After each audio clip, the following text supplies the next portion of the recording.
ما هي إلا ساعات وتبدأ مباراة الأهلي والزمالك. بيقول لك مباراة قمة. حلوة قوي الكلمة دي، دايما بنقولها يعني بنختصر بيها المسافة يعني. لكن نرجو إنها تكون مباراة قمة. نرجو أن تزيل الشكل السلبي السيء اللي سبق المباراة، الأحداث اللي سبقت المباراة.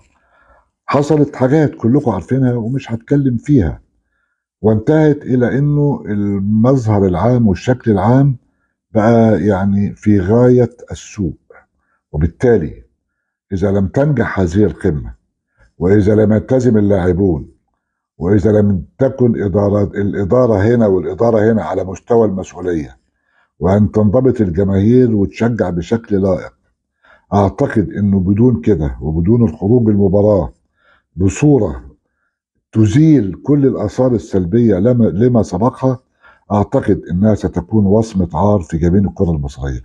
أنا ما بتكلمش كلام بعبارات أو بشعارات، لكن لما تيجي تقيم الموقف النهارده هتلاقي انه حاله انفلات كبيره بتصيب ساحه كره القدم، بحيث ان النهارده على الساحه المحليه كل واحد بيعمل اللي هو عايزه.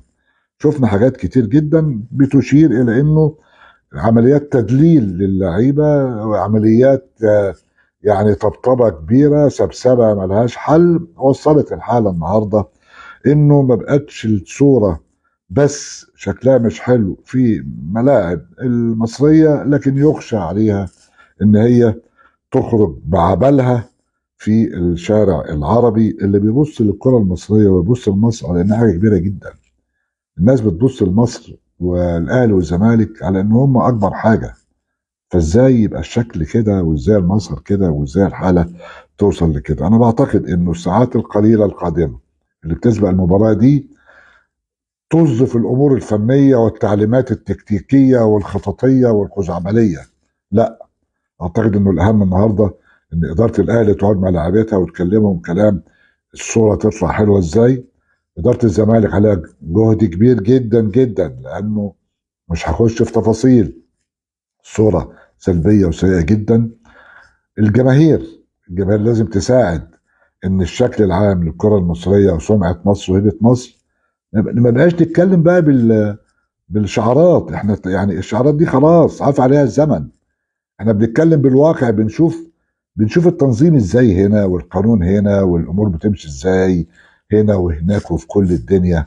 ما نجيش بقى يعني واحنا بنقدم، او يفترض ان الفريقين الكبيرين بيقدموا اجمل صورة للرياضة وكرة القدم المصرية، نشوف فيها حاجة سلبية. هذه اهم واخطر واصعب قمة بين الفريقين، وبالتالي نحن امام اختبار كبير جدا جدا.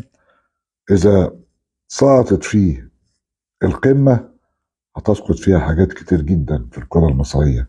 فلا بد من انقاذ اللقاء بشكل سريع بمشاركة الجميع، حتى يعني نزيل صورة سلبية سيئة.